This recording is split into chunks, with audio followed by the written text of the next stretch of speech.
Oui, Monsieur le Président, je n'interviendrai pas sur les attributions des salles de quartier de la ville de Brest, mais je voulais dire un mot quand même sur le monde agricole.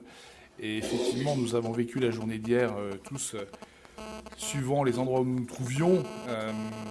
Et si, bien sûr, on ne peut pas cautionner, on ne cautionnera pas les dégradations qu'il peut y avoir, je crois qu'on doit quand même entendre la détresse du monde agricole aujourd'hui.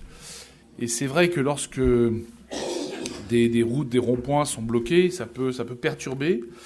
Mais je pense que le monde agricole, lorsque la SNCF se met en grève, elle bloque les gares et les trains ne roulent pas et chacun doit s'adapter. Lorsque Keolis se met en grève, il n'y a pas de bus et on doit s'adapter. Le monde agricole, s'ils font grève dans leur champ tout seuls, ça n'intéressera personne. Donc, lorsqu'on voit aujourd'hui le taux de détresse et de suicide dans le monde agricole, particulièrement en Bretagne, et particulièrement en Bretagne et dans le Finistère, on ne peut pas être insensible à la détresse de ce monde, de ces gens qui aujourd'hui ont presque honte de leur métier, de ce qu'ils font, alors que ce sont des gens qui sont des travailleurs tout à fait honnêtes et courageux. Donc voilà, donc je crois qu'il faut qu'on ait aujourd'hui... on soit présent, l'ensemble des élus, sur ce sujet.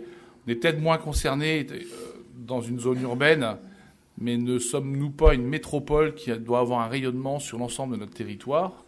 Donc, si bien sûr on ne cautionnera pas les dégradations quelles qu'elles soient, on se doit d'être présent et nous avons notamment une stratégie métropolitaine, économique métropolitaine en ce moment. Nous sommes en train de la mettre en place. Et l'agriculture doit être un des points importants de cette stratégie et de cette reconquête, je dirais, économique. Bien sûr pour le port de Brest, avec le lait, avec différents types d'élevage, mais aussi avec l'élevage porcin, l'élevage bovin et autres, bien sûr. Alors, on ne le dit pas, il y a aussi d'autres filières, heureusement agricoles, qui fonctionnent plutôt bien. La saison de tomates a été bonne, la saison de fraises a été bonne aussi, et quelques autres encore. Il y a des pans qui marchent bien, mais il existe ce désarroi. Et notre rôle est aujourd'hui d'être aussi à l'écoute de ces acteurs économiques de notre territoire. Merci. Merci.